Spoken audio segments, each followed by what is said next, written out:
शिक्षक बंधुओं और happy new year 2022।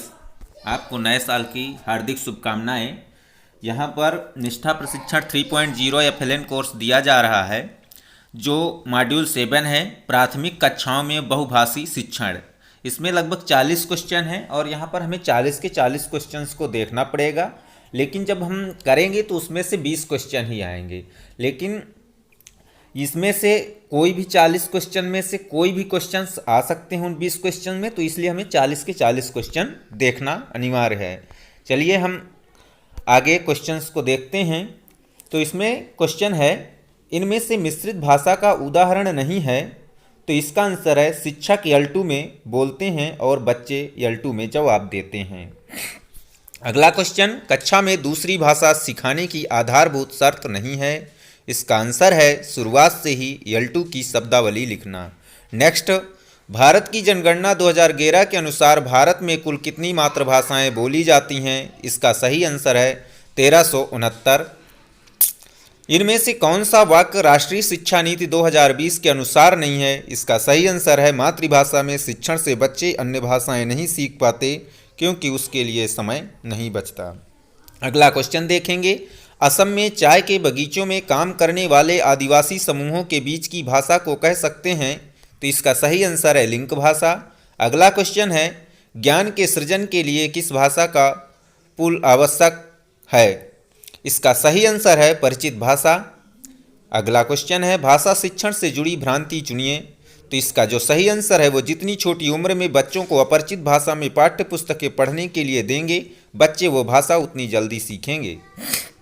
Next question है, बहुभाषी शिक्षण के संदर्भ में निम्न में से गलत वाक्य चुनें, तो इसका जो सही आंसर है, अलग अलग भाषाओं को कक्षा में जगह देने से बच्चों के सीखने पर नकारात्मक प्रभाव पड़ता है। नेक्स्ट क्वेश्चन, रोजमर्रा के जीवन में हम में से अधिकतर लोग कैसी भाषा का प्रयोग करते हैं, इसका जो सही आंसर है वो मिली जुली भाषा। अगला क्वेश्चन, बुनियादी साक्षरता और संख्या ज्ञान FLN मिशन की सफलता के लिए आवश्यक है, इसका सही आंसर है बच्चों की परिचित भाषा का प्रयोग करना। नेक्स्ट क्वेश्चन है, आरंभिक वर्षों में बच्चों की शिक्षा का माध्यम उनके घर की भाषा ही होनी चाहिए क्योंकि, इसका सही आंसर है भाषा सोचने समझने व सभी विषयों को सीखने का आधार है। नेक्स्ट क्वेश्चन, गलत कथन चुने, तो इसमें गलत कथन है मातृभाषा में अध्यापन से बच्चों को अन्य सभी विषयों को सीखने में कठिनाई होती है। नेक्स्ट क्वेश्चन, प्रत्येक राज्य और राज्य के भीतर प्रत्येक स्थानीय प्राधिकारी भाषा संबंधी अल्पसंख्यक वर्गों के बालकों को शिक्षा के प्राथमिक स्तर पर मातृभाषा में शिक्षा की पर्याप्त सुविधाओं की व्यवस्था करने का प्रयास करेगा। यह कथन कौन से दस्तावेज में सम्मिलित किया गया है, तो इसका आंसर है भारत का संविधान। नेक्स्ट क्वेश्चन है, इथियोपिया के भाषा संबंधी मॉडल के अध्ययन से निष्कर्ष निकलता है कि मातृभाषा में अध्यापन से बच्चों ने सभी विषयों में बेहतर प्रदर्शन किया। अगला क्वेश्चन है, इनमें से शोधकर्ता वुल्फ का कथन है, शिक्षा में भाषा की सब कुछ नहीं है, लेकिन भाषा के बिना शिक्षा में सब कुछ भी नहीं है। अगला क्वेश्चन है, भाषा अंतर्निहित निपुणता का सिद्धांत किसके द्वारा दिया गया था, इसका सही आंसर है जिम कमिंस। बहुभाषिकता का अर्थ है किसी व्यक्ति का दो या दो से अधिक भाषाओं का प्रयोग करना। अगला क्वेश्चन है, वो भाषा जो औपचारिक तौर पर पाठ्य पुस्तकों, शिक्षण सामग्री और शिक्षण प्रक्रिया में इस्तेमाल की जाती है, वो भाषा कहलाती है शिक्षण का माध्यम। अगला क्वेश्चन है, भाषा के कारण क्षति उठाने वाले बच्चों में कौन शामिल नहीं है, इसका सही आंसर है अंग्रेजी माध्यम में पढ़ने वाले बच्चे जिनके घर में अंग्रेजी भाषा का माहौल है। अगला क्वेश्चन है, प्राथमिक स्कूलों में लगभग 25% बच्चों को आरंभिक वर्षों में गंभीर चुनौतियों का सामना क्यों करना पड़ता है, इसका सही आंसर है घर की और स्कूल की भाषा में अंतर होना। सीखने की प्रक्रिया में ज्ञात से अज्ञात या परिचित से अपरिचित की ओर ही बढ़ना चाहिए, यह बात आई है NCF 2005 में। अगला क्वेश्चन है, बहुभाषी शिक्षण के लाभ में शामिल नहीं है, इसका सही आंसर है कक्षा 1 में अंग्रेजी पढ़ना लिखना सीख जाना। नेक्स्ट क्वेश्चन है, राष्ट्रीय शिक्षा नीति 2020 में बहुभाषी शिक्षण के संदर्भ में उल्लेख किया गया है, इसका सही आंसर है जहां तक संभव हो कक्षा 5वीं तक शिक्षण का माध्यम बच्चों की समझ की भाषा हो। अगला क्वेश्चन है, इस कोर्स में हमने ये सीखा कि जिन क्षेत्रों में बच्चों की भाषा को शिक्षण का माध्यम नहीं बनाया जा सकता, वहां बच्चों की भाषा का कार्य नैतिक तौर पर मौखिक प्रयोग करना चाहिए। अगला क्वेश्चन है, कमला राजस्थान के कोटा जिले में रहती है, उसके घर की भाषा हड़ौती है। उसने स्कूल शुरू होने के 4 महीने बाद स्कूल में दाखिला लिया है और आज उसका स्कूल में पहला दिन। आप ऐसा क्या करेंगे जिससे कमला सहज महसूस करे? इसका सही आंसर है, कमला से हड़ौती भाषा में खूब सारी अनौपचारिक बातचीत करेंगे।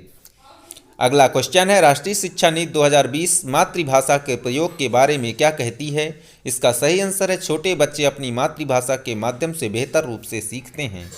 अगला क्वेश्चन है, प्रथम भाषा यलवन से तात्पर्य है बच्चे की समझ की भाषा। नेक्स्ट क्वेश्चन, इनमें से सही कथन है? इसका सही आंसर है, भाषाएं परस्पर एक दूसरे से मिले जुले रूप में ही विकसित होती हैं। अगला क्वेश्चन, भारत में हुई 2011 की जनगणना से ये बात उभर कर सामने आई है कि अधिकतर लोग एक से अधिक भाषाएं बोलते हैं। अगला, UDISE के अनुसार भारत के स्कूलों में शिक्षण का माध्यम कितनी भाषाएं हैं? इसका मुझे भी सही आंसर नहीं पता है, तो इसमें आप थोड़ा सा अपने आधार पर कर लीजिए। इनमें से कौन सा कथन बहुभाषी शिक्षण के संदर्भ में सही है? बच्चों की भाषा को दूसरी भाषा सिखाने के लिए स्कैफोल्ड के रूप में प्रयोग किया जाता है। आरंभिक वर्षों में L2 के विकास के संदर्भ में निम्न में से कौन सी रणनीति लाभदायक नहीं होगी? L2 सिखाने के लिए वर्णमाला को याद कराना और पाठ्य पुस्तक के अभ्यास करना। अगला क्वेश्चन है, शिक्षण कार्य में L1 का प्रयोग करने से बच्चों को सभी विषय समझने में मदद मिलती है। नेक्स्ट क्वेश्चन, कमला जी कक्षा 2 के बच्चों को हिंदी सिखाना चाहती हैं, उन्हें अपनी कक्षा में निम्न में से कौन सी रणनीति अपनानी चाहिए? इसका सही आंसर है, हिंदी भाषा का प्रयोग पूरी तरह से बच्चों के हिंदी समझने के स्तर के अनुसार करना।